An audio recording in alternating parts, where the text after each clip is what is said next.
Hello students, welcome to study at home. आज के इस वीडियो में मैं आप लोगों के लिए DECE 1 का जून 2020 का जो एग्ज़ाम पेपर है प्रीवियस ईयर वाला, उसका सॉल्यूशन लेके आई हूँ। इसमें आपका पहला प्रश्न है कि पहले का क प्रातः 9 बजे से 12:30 बजे तक शालापुर में जो शालापुर केंद्र है ना, उसमें आने वाले 4 वर्ष के 20 बच्चों के समूह के लिए 5 दिन की पाठ्यचर्या की योजना बनाइए। विभिन्न अवधियों में आप जो विशिष्ट क्रियाएं आयोजित करेंगे उनके बारे में बताइए, और जो फॉर्मेट है ना वो नीचे दिया गया है, इस तरह का फॉर्मेट बनाना है आपको।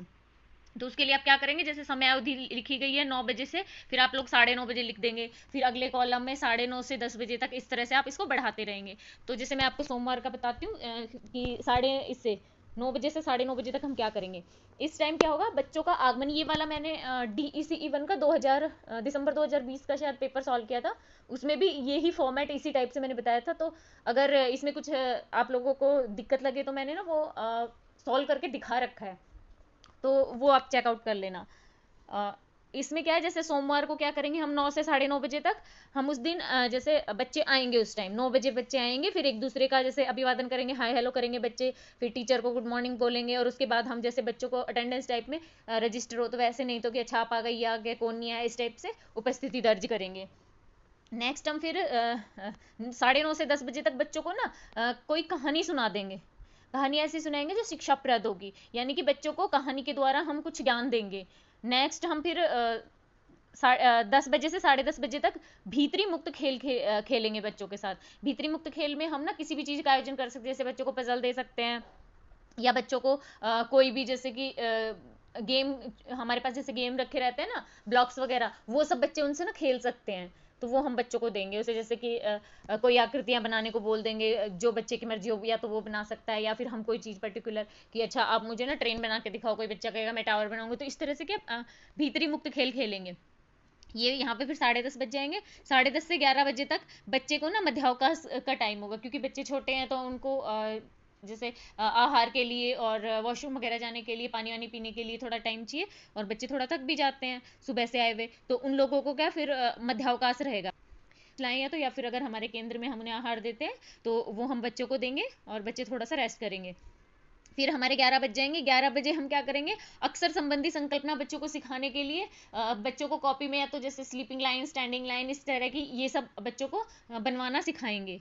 और 11:30 से 12 बजे तक बच्चों को बाहरी मुक्त खेल के लिए लेके जाएंगे। वहाँ पे जैसे हमारा स्कूल का जो प्ले ग्राउंड है ना, हम वहाँ पे लेके जाएंगे बच्चों को। या तो हम ऐसे फ्री खेल भी खेलने दे सकते हैं बच्चों को, मुक्त खेल, यानी कि बच्चों को बोल देंगे कि चलो अब ग्राउंड में आपको जो अच्छा लगे ना वो खेल लो, जैसे पार्क में खेलते हुए वैसे। या फिर हम ऐसे करेंगे कि जैसे इतने बच्चे हैं, 20 बच्चे हैं, तो 10-10 का ग्रुप बना देंगे, या 5-5 का ग्रुप, 4 ग्रुप बना देंगे कि आप ये खेल लो, आप वो खेल लो, आप रनिंग करो। इस टाइप से क्या है, बच्चों को जो बच्चों को ग्रुप बना के, और इनको बाहरी जो भी खेल होते हैं ना वो खेलने देंगे। जैसे अगर हमारे पास थोड़ी जगह है तो अच्छा आप 5 बच्चे स्लाइड कर लो, आप थोड़े बच्चे ये कर लो, इस टाइप से हम बच्चों के लिए बाहरी मुक्त खेल का आयोजन करेंगे। अब 12 बजे तक ये हो जाएगा। फिर 12 बजे से 12:10 तक बच्चों के लिए छोटा सा अवकाश करेंगे, कि उसमें क्या करेंगे, बच्चे जैसे बाहर खेल के आए हैं तो अपने हाथ वाथ साफ करेंगे, कपड़े साफ कर लेंगे, हाथ मुंह धो लेंगे बच्चे, 10 मिनट में पानी वानी पी लेंगे, वॉशरूम जाना होगा किसी को तो वो सब। तो बच्चे थोड़ी देर का अल्पावकाश कर देंगे हम। और ये ना जरूरी है, क्योंकि बच्चे जैसे बाहर बाहर खेल के आएंगे तो बच्चे थक जाते हैं इस टाइम बिल्कुल। और ऐसे कैसे तो हम स्कूल नहीं भेज सकते, नहीं तो ऐसे लगेगा ना कि स्कूल में क्या मतलब बाहर ही बिठाए रखते हैं, थोड़ा बहुत बच्चों को थोड़ा रेस्ट भी मिल जाए, और बच्चे साफ भी हो जाएं थोड़ा सा, वो करेंगे। फिर 12:10 के बाद क्या करेंगे, हमारा अल्पावकाश खत्म हो जाएगा, तो हम बच्चों को अपने साथ बिठाएंगे क्लास में, और बच्चों से ना हम दिन भर की जो हमने क्रियाएं की हैं उसके बारे में बात करेंगे। अब 12:30 बजे तक हम ये सारी चीज़ें करेंगे, और फिर उसके बाद 12:30 बजे उनके पेरेंट्स लोग आ जाएंगे, या फिर अगर अगर हमारे यहाँ पे जैसे बच्चों को छोड़ने की सुविधा है तो कैब वगैरह में हम सब बच्चों को अच्छे से बैग वैग लगा के और उनको कैब में बिठा देंगे भेजने के लिए घर के लिए, या फिर पेरेंट्स आ जाएंगे और बच्चे चले जाएंगे, यानी कि उस टाइम हम लिख देंगे 12:30 बजे बच्चों का प्रस्थान हो जाएगा। तो इसी तरह से मंगलवार, बुधवार, गुरुवार, शुक्रवार, इन सब चीज़ों की भी आप कर सकते हो। अब देखिए सोमवार को मैंने किया, बच्चों को कहानी सुनाई, तो आप मंगलवार को कहानी सुना सकते हो, बुधवार को कह दो कि कविता सुनाएंगे, गुरुवार को कविता सुनाएंगे, शुक्रवार को फिर से कहानी सुनाएंगे, थोड़ा चेंज हो जाएगा।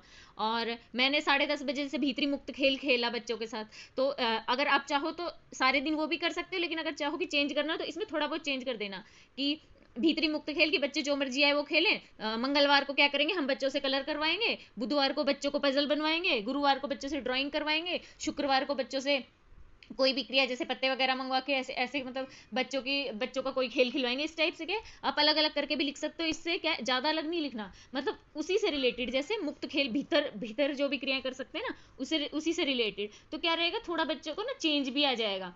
लेकिन चीज़ें ऐसी करें जो उससे अलग ना हो, बिल्कुल उसी से मिलती जुलती होनी चाहिए, है ना। ये सब चीज़ें कर सकते हैं। जैसे 11 बजे से 11:30 बजे तक हमने सोमवार को अक्षर संबंधी संकल्पना की है, तो मंगलवार को भी वो कर सकते हैं, या फिर संख्या संबंधी संकल्पना कर सकते हैं, या फिर अंग्रेजी वर्णमाला सिखाने के लिए बच्चों को पोएम सुना सकते हैं। ये सब चीज़ें का थोड़ा बहुत अंतर हम कर सकते हैं। लेकिन जैसे अब अल्पावकाश जहाँ है तो मध्यावकाश है, तो रोज मध्यावकाश उसी टाइम रहेगा। अल्पावकाश जहाँ पे है वहाँ पे अल्पावकाश उसी दिन उसी टाइम रहेगा रोज। और बच्चों को प्रस्थान भी 12:30 बजे रहेगा, और 12:10 से और 12:30 बजे तक बच्चों को सेम वही रहेगा डेली का। वो सब लिखना है आपको कि बच्चों ने हमसे बात करेंगे कि कैसे क्या क्या क्या किया आज, वो सब बताओ, घर जाके क्या क्या करोगे, वो सब बात करेंगे। तो यहाँ पे कै पार्ट हो गया। ख को आप ऐसे लिखेंगे कि इन क्रियाओं की अनुसूची बनाते समय आपने किन पहलुओं को ध्यान में रखा, उनका वर्णन कीजिए और उनकी प्रतिपुष्टि भी कीजिए। तो वही सेम हम कि जैसे हमने कहानी सुनाई, तो इससे कि बच्चों का संज्ञानात्मक विकास होगा, और बच्चों का भाषाई विकास भी होगा कहानी से, क्योंकि कहानी कविता से, क्योंकि क्या बच्चे नए नए शब्द सीखेंगे। भीतरी मुक्त खेल जो हमने चित्र रंग भरने की पजल वगैरह, इससे क्या बच्चों का संज्ञानात्मक विकास होगा। और कलर वगैरह भरवाएंगे तो उससे बच्चों का सूक्ष्म क्रियात्मक विकास होगा। आप जो क्रिया चुनेंगे ना उससे रिलेटेड लिखना। अगर आपने लिखा कि बच्चों से रंग भरवाएंगे हम, तो उसमें सूक्ष्म क्रियात्मक विकास हो जाएगा बच्चों का। बाहरी मुक्त खेल खिलाएंगे बच्चों को, अगर वो आपने ऐड किया उसमें, तो आप लोग लिखेंगे कि उससे बच्चों का स्थूल क्रियात्मक विकास होगा। अब जैसे 11 से 11:30 बजे तक हमने बच्चों को अक्षर सिखाने के लिए सब संबंधी संकल्पना के लिए हमने बच्चों को पढ़ाया, तो उससे क्या है बच्चों के भाषाई विकास होगा, हम लिख सकते हैं। तो इस टाइप से क्या है हम लिख देंगे जो जो हमने क्रियाएं की उनसे बच्चों का कौन सा क्षेत्र का विकास हो रहा है, हम वो सब लिखेंगे। नेक्स्ट हमारा है, जैसे हमने लास्ट में हमने किया था 12:10 से 12:30 बजे तक कि बच्चों को दिन भर की क्रियाओं के बारे में बातचीत की ना, इससे बच्चों का संज्ञानात्मक विकास होगा। क्योंकि जैसे हम बच्चों से पूरे दिन की बातें पूछेंगे, तो उससे क्या होगा बच्चा पूरे दिन की चीज़ें याद करके बताएगा, तो उससे बच्चों की स्मरण शक्ति बढ़ेगी।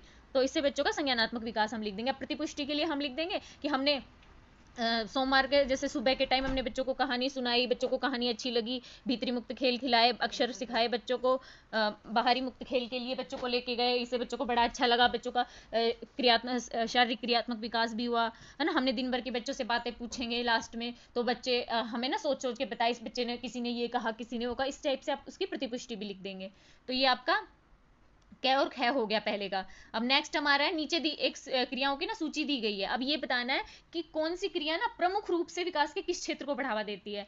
अब वैसे तो ये अब जैसे गतिरोध बाधा के ऊपर से कूदना भी है, स्थूल क्रियात्मक विकास है ये, क्योंकि इससे क्या है बच्चे का स्थूल क्रियात्मक विकास हो रहा है, बच्चे का शारीरिक विकास हो रहा है। लेकिन क्या इसमें अब शारीरिक नहीं लिखा, हमें मुख्य रूप से लिखना है, ठीक है। तो उसमें स्थूल क्रियात्मक विकास लिख दिया, जो प्रमुख रूप से जो विकास का क्षेत्र है वो कौन सा है, तो स्थूल क्रियात्मक। तो ऐसे ही हमें इन बाकियों का बताना है। तो पहला है ड्राइंग करना। अब ड्राइंग करने से क्या होता है, हमें ड्राइंग करने से जैसे बताया था ना कि उंगली की मांसपेशियों का बच्चों का विकास होता है। तो ये सब हमें ऐसे नहीं लिखना, हमें सिर्फ इसका मुख्य रूप से क्या होता है तो हम लिख देंगे इससे सूक्ष्म क्रियात्मक विकास होता है। अब जिग्सो प्रहेलिकाओं या फिर जो जिग्सो पहेलियां होती है ना उनको फिट करना, इससे क्या है बच्चों का संज्ञानात्मक विकास हम लिख देंगे। गुटकों के साथ निर्माण क्रियाएं, इन इसी में ना बच्चों का जो सूक्ष्म क्रियात्मक विकास होगा और संज्ञानात्मक विकास लिख सकते हैं हम। कागज को मोड़ना बच्चों का सूक्ष्म क्रियात्मक विकास है। समान उपाकृतियों वाले कार्ड को मिलाना, ये बच्चों का सूक्ष्म क्रियात्मक या फिर मेन इसका संज्ञानात्मक विकास कह सकते हैं, क्योंकि ये क्या बच्चे सोच समझ के मिलाएंगे इसलिए। सामूहिक चर्चा में भाग लेना, इससे बच्चे का भाषाई और सामाजिक विकास होता है। तो मेन सामाजिक रहेगा, बाकी आप भाषाई भी साथ में ब्रैकेट में लिख सकते हैं। तो सामाजिक भाषाई विकास। पेड़ को छूने के लिए दौड़ना, इसके लिए बच्चे दौड़ेंगे तो ये हमारा स्थूल क्रियात्मक विकास आ जाएगा। नेक्स्ट हमारा मित्रों के साथ खेलना, ये भी बच्चों का, इससे बच्चों का सामाजिक विकास होता है। नेक्स्ट है स्वयं कहानी की किताब का अन्वेषण या छानबीन करना, तो ये बच्चों का संज्ञानात्मक विकास होगा। इससे क्यों बच्चे सोचेंगे खुद से कि हम कहानी पढ़ सकते हैं, खुद से कहानी बनाएंगे, बच्चों को कहानियां आधा हाथ लगाएंगे भले पढ़ना आ नहीं रहा हो। तो ये इससे बच्चे का संज्ञानात्मक विकास दर्शाता है। कहानी सुनना, कहानी सुनने से ना बच्चों का भाषाई विकास होता है, बच्चे नए शब्द सीखते हैं। प्रश्न हमारा दूसरे का क्या है, निम्नलिखित क्यों महत्वपूर्ण है, वर्णन कीजिए। पहला हमें बताना है कि शिशु में विश्वास की भावना विकसित करना क्यों महत्वपूर्ण है। तो विश्वास की भावना का मतलब है कि जो शिशु होते हैं ना उनको ये विश्वास रहता है कि जो माता पिता है ना उनके साथ वो सुरक्षित हैं किसी भी स्थिति में। तो जब शिशुओं को अनुकूल स्नेह मिलता है तो उनमें विश्वास की भावना विकसित हो जाती है, यानी कि बच्चों को अनुकूल स्नेह यानी कि उनको जो प्यार मिलता है ना, वो विश्वास है। शिशु और पालनकर्ता के मध्य विश्वास और सुरक्षा की भावना इसलिए महत्वपूर्ण है क्योंकि वह बाद के व्यवहार पर इसका काफी ज्यादा प्रभाव पड़ता है, यानी कि जो बच्चे का आगे जाके व्यवहार है ना उसके ऊपर प्रभाव पड़ता है। पहले जिन शिशुओं को जीवन के पहले साल में पालनकर्ता से स्नेहमयी संबंध जो अनुभव होते हैं ना, स्नेह मिलता है, तो उससे क्या है, वो अन्य वयस्कों से आगे जाके जो संपर्क में आएंगे ना, तो उनके साथ ना उनको ऐसा ही लगेगा, समझो विश्वास उनके ऊपर भी उनका रहेगा, उनको वो उनके साथ ना दोस्ती करेंगे, उनके साथ सुरक्षित लगेंगे और अंतःक्रिया करेंगे खुश होकर, और औरों के साथ भावनात्मक संबंध भी बनाते हैं। तो इसलिए ये विश्वास की भावना बहुत ज्यादा जरूरी होती है। जिन बच्चों को जैसे शुरू से पालनकर्ता से विश्वास मिलता है ना, जिस विश्वास की भावना होती है, तो वो क्या है, सबके साथ मिलनसार होते हैं और वे अपने दोस्तों के साथ ना इतने अच्छे से व्यवहार करते हैं कि उनके बीच ना वो मतलब ऐसे रहते हैं कि लोकप्रिय होते हैं। और अगर ऐसा नहीं होता ना तो बच्चे थोड़ा सा व्यवहार ना बच्चों का परेशान सा रहता है, वो बच्चे परेशान होते हैं। तो इसलिए ये भावना जरूरी है। और विश्वास की भावना करने से ना बच्चों को खेल क्रियाएं या फिर अपने आसपास का जो माहौल है ना उसका अन्वेषण करने का भी मन करता है, उसमें आत्मविश्वास आता है। क्योंकि जैसे अगर उन्हें विश्वास रहेगा तो वो क्या करेंगे, अच्छा मैं ये चीज देखूं, अच्छा पीछे देखेगा, अच्छा है सामने साथ में माँ है, पालन करता है, तो वो कि अच्छा मुझे कोई प्रॉब्लम होगी ना तो ये मुझे संभाल लेंगे। और अगर बच्चे को समझो वो विश्वास माँ के साथ वो लगाव नहीं बन पाया और उसे विश्वास नहीं है कि कोई मेरी केयर करेगा, अगर मुझे कोई दिक्कत हो जाएगी तो मुझे उठाने भी नहीं आएंगे, तो बच्चा डरता है, जो हमारा परिवेश है ना उसका अन्वेषण करने से डरेगा। इसलिए बच्चे को अच्छे से स्नेहपूर्ण देखभाल की जरूरत होती है, जिससे कि बच्चे को पालनकर्ता के ऊपर विश्वास हो जाए। इस शिशु को ऐसे लगता है कि है ना, अगर मुझे कोई भी प्रॉब्लम हुई, अगर मुझे बचाने आएंगे, तो ये चीज क्या, ये बच्चे का विश्वास होता है। और ये भावना बहुत ज्यादा जरूरी है, जो उसके अभी के लिए भी, प्रकृति के अन्वेषण के लिए, और आगे जाके उसके और विकास जो बाकी विकास है ना उन क्षेत्रों के विकास के लिए भी बहुत ज्यादा जरूरी है। अब जो शालापूर्व बच्चे, उनमें पहल करने की प्रवृत्ति कैसे विकसित की जाए, ये हमें बताना है, या फिर इसका महत्व क्या है, ये भी बहुत ज्यादा जरूरी है। क्योंकि शालापूर्व वर्षों में ना बच्चों में अच्छे से एनर्जी होती है और इस टाइम बच्चे पहल करके खुद से कुछ करना सीखते हैं ना, या खुद से कुछ करते हैं, तो उससे उनके ज्ञान में ना बहुत मतलब कई गुना ज्यादा वृद्धि होती है। इसीलिए जैसे हमने पीछे जो इसके DEC1 के पहले एक दो जो चैप्टर है, लेसन, उनमें हमने पढ़ा है ना कि बच्चों को खेल क्रियाओं द्वारा खेलने दे, खुद से स्व शिक्षा के ऊपर उनके बल दिया गया, यानी खुद से जो क्रियाएं करेंगे, तो वो चीजें तभी तो होंगी जब बच्चे खुद से पहल करेंगे, उनमें पहल करने की प्रवृत्ति होगी।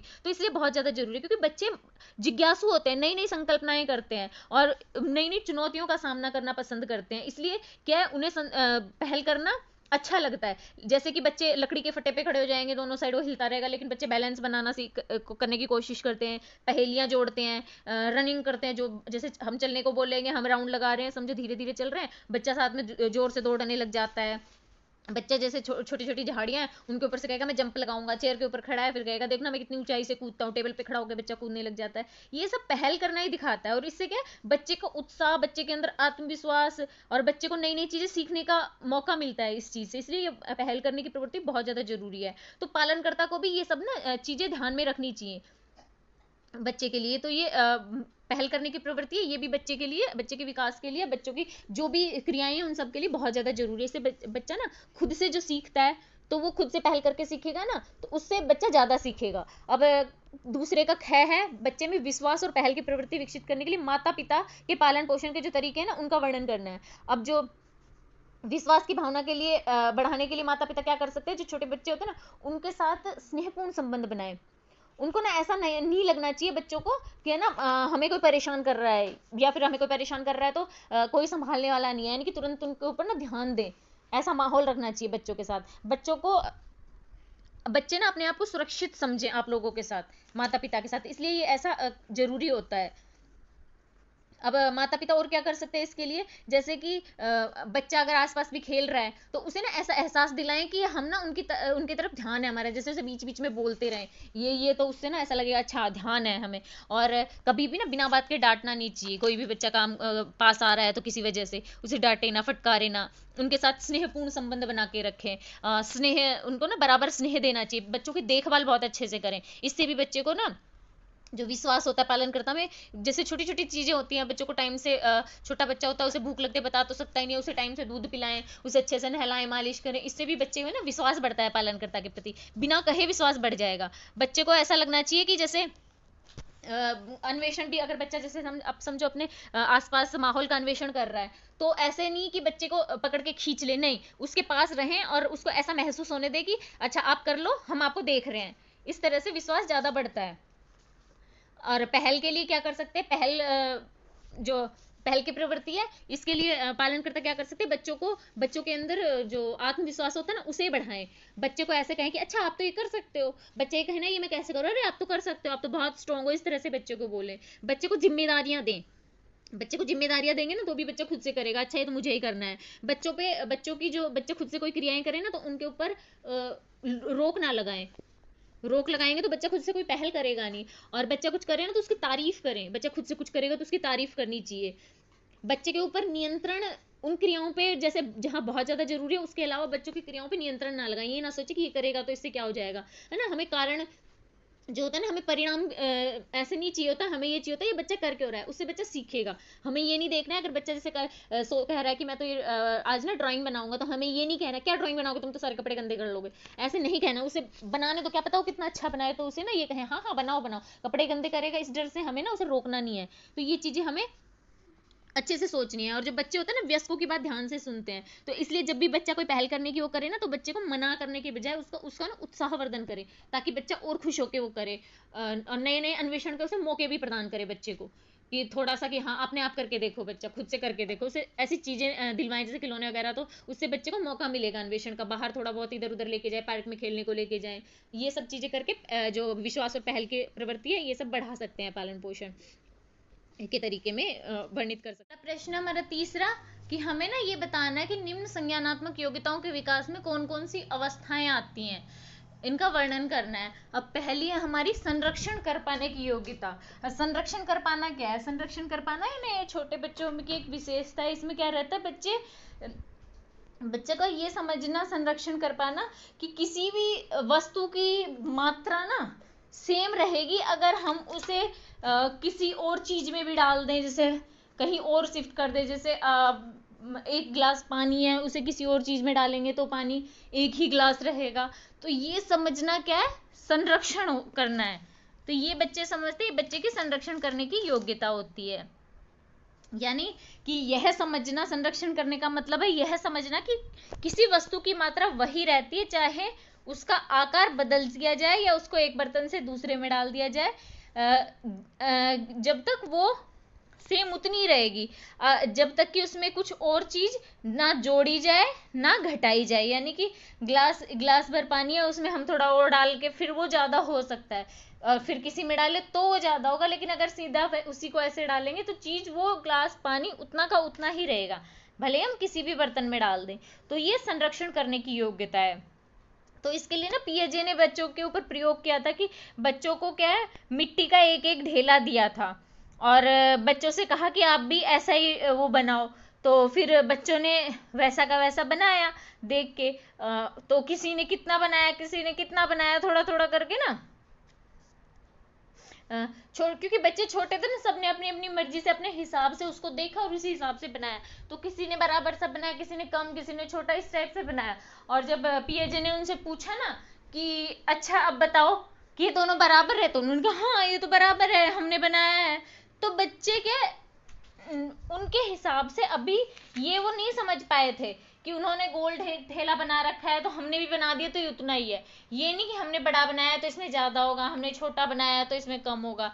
बच्चों के लिए अपने जो उन्होंने बनाया था उसमें भी उतनी मिट्टी है जितनी की जो पियाजे ने बनाई थी। तो बच्चे ये जो प्रयोग किया था, तो इसमें बच्चों को लगता है कि जो आकार है ना वो सेम है, तो इसका मतलब उतना ही है। और फिर उन्होंने उसका आकार बदल दिया, तो समझो उसे चपटा कर दिया, तो बच्चे कहेंगे चपटा वाले में तो कम मिट्टी है। या फिर कोई बच्चा ऐसे भी बोल सकता है चपटा हो गया, चौड़ा हो गया, इसमें तो ज्यादा मिट्टी है, गोल वाले लड्डू वाले ठेले में इसमें कम मिट्टी है। तो बच्चे कुछ भी ऐसे बोल सकते हैं।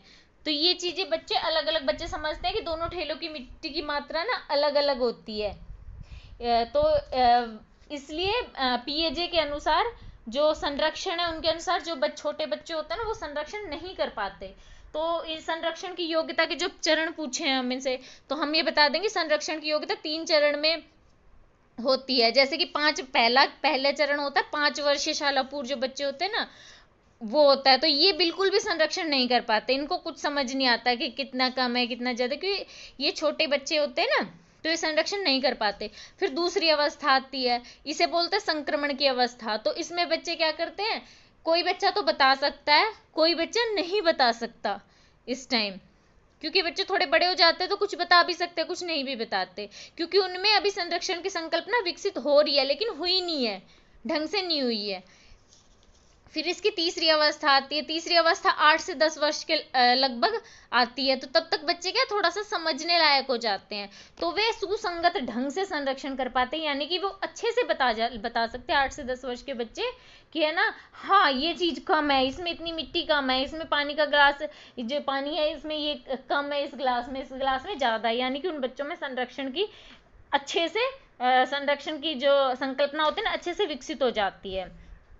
लेकिन जैसे अभी आजकल क्या है, ये तो पीएजे ने तो बताया कि 5 वर्षीय बच्चे बिल्कुल नहीं कर पाते। दूसरी फिर इसकी दूसरी अवस्था में बच्चे कुछ कर लेते हैं, कुछ नहीं करते। तीसरी अवस्था में 8 से 10 वर्ष के बच्चे ये अच्छे से कर पाते हैं। फिर क्या ये कि ये चीज क्या, फिर अभी आजकल भी शोध हुए हैं कुछ इसके बाद, पीएजे के बाद, तो उसमें बताया गया कि जो बच्चे होते हैं ना, अगर वे शुरू से जैसे जन्म के बाद से तुरंत उसी माहौल में रहे हो तो वो कर सकते हैं। जैसे अब वो मिट्टी का जो प्रयोग किया था, तो अगर कोई कुम्हार का बच्चा है, वो 5 साल का है, उसके साथ अगर ये सब करेंगे ना क्रिया मिट्टी वाली, तो वो बता देगा कि ये मिट्टी कम है, ये मिट्टी ज्यादा है, क्योंकि बच्चे ने शुरू से उसी का अनुभव प्राप्त किया है। तो ये उन लोगों का ये मानना नहीं है कि बिल्कुल नहीं होती, उनके अवसर बच्चों को मिलने चाहिए, तो बच्चे की संरक्षण की जो योग्यता होती है ना, वो होती है। अब क्या दूसरी वर्गीकरण कर पाने की योग्यता। वर्गीकरण करने का मतलब क्या है, वर्गीकरण जो होता है ना, जैसे वो वस्तु या घटनाओं के वर्ग, एक जो वस्तु या घटनाओं का समूह होता है ना, वो वर्ग होता है।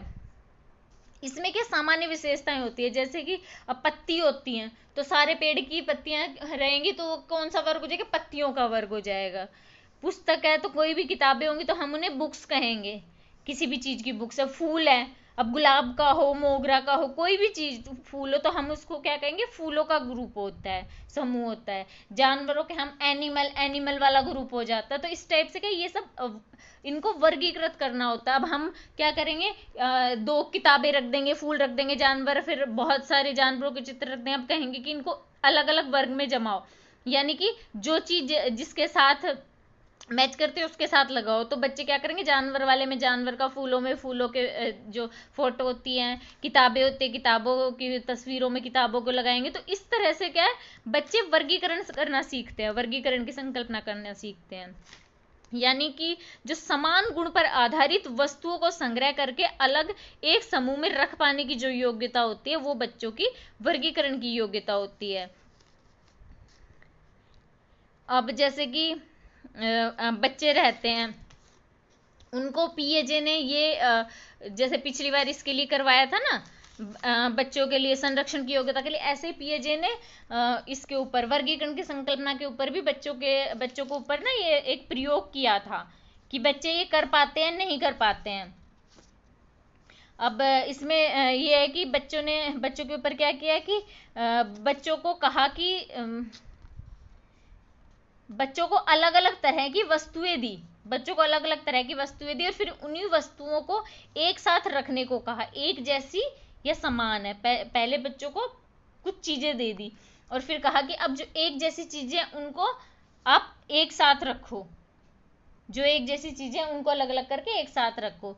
अब ये वर्गीकरण करने का तो मूल आधार यही हो गया कि ऐसे ऐसे करो। अब एक प्रयोग में क्या होगा, विभिन्न आयु वर्ग के बच्चों को 3 भिन्न रंग के, जैसे लाल, नीले, पीले कलर के चतुर्भुज, त्रिकोण और जो वृत्त होते हैं ना, वो काट के और वो दे दिया, और उनसे कहा कि अब एक जैसी वस्तुओं को इकट्ठा करो। 2 या 3 वर्ष के जो बच्चे होते हैं, वो तो इन भिन्न भिन्न आकारों के से नमूने या चित्र बना लेते हैं। मतलब बच्चे अपनी मर्जी से कुछ भी टेढ़ा मेढ़ा करके कुछ भी बनाएंगे, कुछ भी करेंगे, है ना, और फिर रख देंगे, और फिर कहेंगे कि अच्छा ये हमने कर दिया, ये हमने घर बना दिया, ये बना दिया, वो बना दिया। और जो बच्चे 4 से 6 वर्ष के बच्चे होते हैं ना, वो थोड़ा इसको ढंग से कर सकते हैं, इन समान वस्तुओं को अलग अलग आराम से कर सकते हैं। अच्छा ये कलर है तो अच्छा ये रेड कलर का कोना था तो रेड कलर का रखना शुरू कर देते हैं। अच्छा ये रेड कलर इधर ये कोना था, फिर इसका ये साइड से फिर इधर जुड़ेगा। अच्छा ये रेड कलर का इधर इधर से कटा हुआ है, ये इधर से लगाएंगे, तो वो बच्चे उसको पूरा कर सकते हैं, बना सकते हैं। अलग अलग वस्तुओं को अलग अलग भी कर सकते हैं, एक जैसी वस्तुओं को। ये इसमें क्या दो अवस्था आती है। पहली जो 2 या 3 वर्ष के बच्चे होते हैं, इनमें तो ये बच्चे नहीं कर पाते हैं संरक्षण, जो वर्गीकरण की योग्यता है ना। और जो 4 से 6 वर्ष के बच्चे होते हैं वो थोड़ा उनसे अच्छे से कर सकते हैं। तो ये दो जो इसमें दो अवस्थाओं में होती है जो वर्गीकरण कर पाने की योग्यता है ना, तो आप ये दो अवस्थाओं में लिख सकते हैं। इसके ऊपर भी क्या बच्चों में ना, जैसे पीएजे ने किया था, इसके बाद ही अभी उसके बाद भी शोध हुए हैं, उनमें पता चला है कि अगर किसी कार्य को सरल रूप से बच्चों के सामने प्रस्तुत किया जाए ना, और फिर उन्हें बता दें कि ये हम ना ऐसा करना चाहते हैं, तो बच्चे अच्छे से वर्गीकरण कर पाते हैं। 2 या 3 वर्ष के बच्चे भी कर पाते हैं। जैसे शोधकर्ताओं ने जानवर, खाद्य पदार्थ, फर्नीचर और कठपुतलियों के चित्र दिए, और फिर क्या बच्चों को बताया कि कठपुतलियों को खाद्य पदार्थों के चित्र बहुत ज्यादा पसंद है। इसके बाद वे चित्र बच्चों को दिए और कहा कि इन चित्रों को 2 अलग अलग डिब्बों में डालो। तो बच्चों से कहा कि एक डिब्बे में तो वो डालो जो कठपुतली को पसंद है, और एक डिब्बे में वो डालो जो कठपुतली को पसंद नहीं है। तो हमने बच्चों को समझा दिया ना कि जो खाने पीने की चीज है वो तो उसको बहुत पसंद है, तो बच्चे पहले ढूंढेंगे अच्छा ये खाने की चीज है, तो बच्चे कर पाएंगे। यानी कि पीएजे के हिसाब से तो 2-3 वर्ष के बच्चे नहीं कर पाते थे बिल्कुल भी, लेकिन अभी हुआ है कि बच्चों को अगर हम थोड़ा सा समझा दें, थोड़ा सा ढंग से समझा देंगे ना, सरल इजी वे में, इजी कर देंगे उनके लिए। एक तो हम कहेंगे इनमें से मिक्स करके दे दिया, इनको अलग अलग करो, तो बच्चों को इतना नहीं समझ आएगा जितना हम कहेंगे ना ये इनको इस तरह से अलग अलग करो, तो बच्चों को समझ आ जाएगा। तो बच्चों में ना शाला पूर्व वर्ष में बच्चों में ये वर्गीकरण की संकल्पना पाई जाती है, जो हम देख सकते हैं कि बच्चों को हम अगर मोतियों की माला बनाने कहेंगे तो कलरफुल मोती, तो बच्चे क्या बच्चों को हम एक बार दिखाएंगे, वैसे बोलेंगे तो बनाएंगे तो बच्चे अपनी मर्जी से कहीं लाल कहीं कहीं पीला, फिर हम कहेंगे ना 1 रेड 1 ब्लू 1 रेड 1 ब्लू, तो बच्चे क्या ऐसे बोलते बोलते और बना लेंगे और वर्गीकरण अच्छे से कर पाएंगे। तो ये वर्गीकरण की संकल्पना हो गई। ये दो जो अवस्थाएं आती हैं इसमें, और जो संरक्षण की है उसमें 3 अवस्थाएं जो मैंने बता दी हैं। अभी नेक्स्ट हमारा प्रश्न है, शालापूर्व केंद्र में भीतरी स्थान की व्यवस्था करने के संदर्भ में गतिविधि कोनों की संकल्पना का वर्णन कीजिए। जब गतिविधि कोने क्या होते हैं, जहां पे बैठ के ना बच्चे कोई एक्टिविटी कर सकें, एक्टिविटी कॉर्नर चाहिए, तो हमें उसके बारे में बताना है। प्रश्न संख्या 4 का कै भाग है, शाला पूर्व केंद्र में भीतरी स्थान की व्यवस्था करने के संदर्भ में गतिविधि कोनों की संकल्पना का वर्णन कीजिए। अब भीतरी स्थान की व्यवस्था का मतलब क्या है, जब हम भीतर जो बच्चों के पढ़ने लिखने के लिए और अंदर खेलने के लिए काम वाम के लिए जो चीजें रूम बनाते हैं ना, वो भीतरी स्थान होता है। तो गतिविधि कोने क्या होते हैं, गतिविधि कोने की संकल्पना ये होता है कि जैसे कमरे के जो कोने होते हैं, दीवारों के पास के कोने होते हैं, वहां पे बच्चों के ना कुछ गतिविधि करने के लिए सामग्री रख दी जाए, वो सब बच्चों का गतिविधि कोना हम बोल सकते हैं उसको।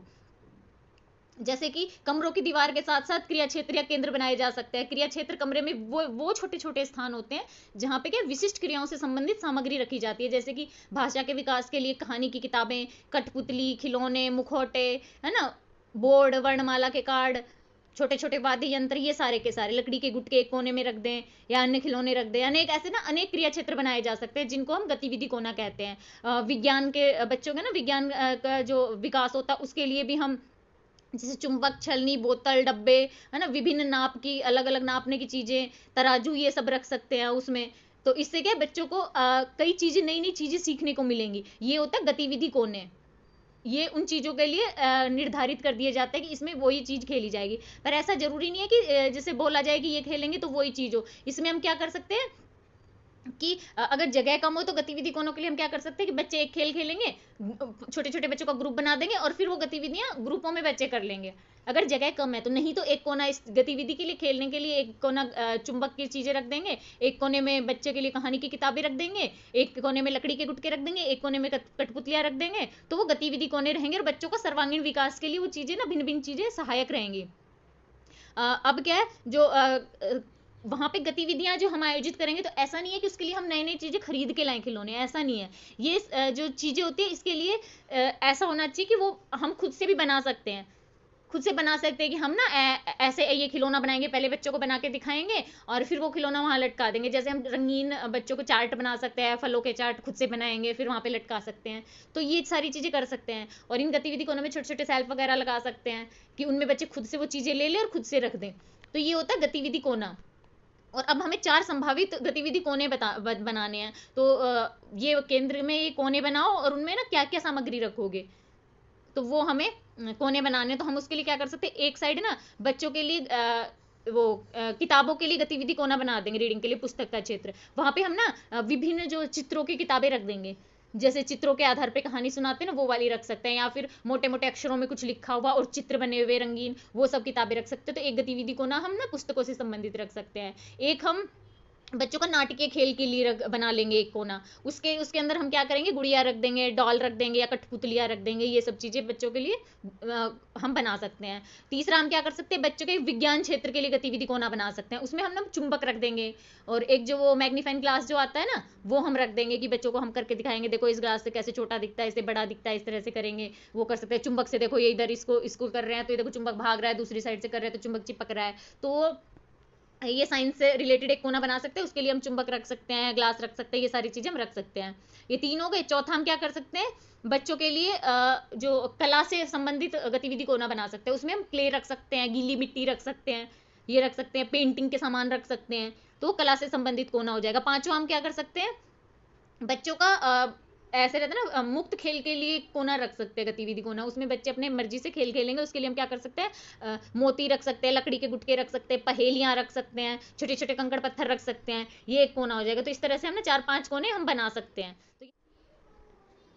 तो यहाँ पे हमारे 4 प्रश्न कंप्लीट होते हैं। अभी वीडियो ना काफ़ी ज़्यादा लंबा जा रहा था, तो ये एक्चुअली के स्पेस की थोड़ी प्रॉब्लम हो रही थी फ़ोन में, तो मैं ये 4 क्वेश्चन एक वीडियो में डाल रही हूँ। और मैं इवनिंग तक ना या रात तक दूसरा वीडियो भी डाल दूंगी। मैंने बना रखा है, एडिट भी कर रखा है, तो मैं इवनिंग तक या नाइट तक डाल दूंगी। तो आप उसमें चेकआउट कर लीजिएगा बाकी के 3-4 प्रश्न जो बच रहे हैं। तब तक के लिए आप ये 4 प्रश्न पढ़िए, ठीक है। अगर वीडियो अच्छा लगा तो प्लीज़ चैनल को लाइक एंड सब्सक्राइब जरूर कर दीजिएगा।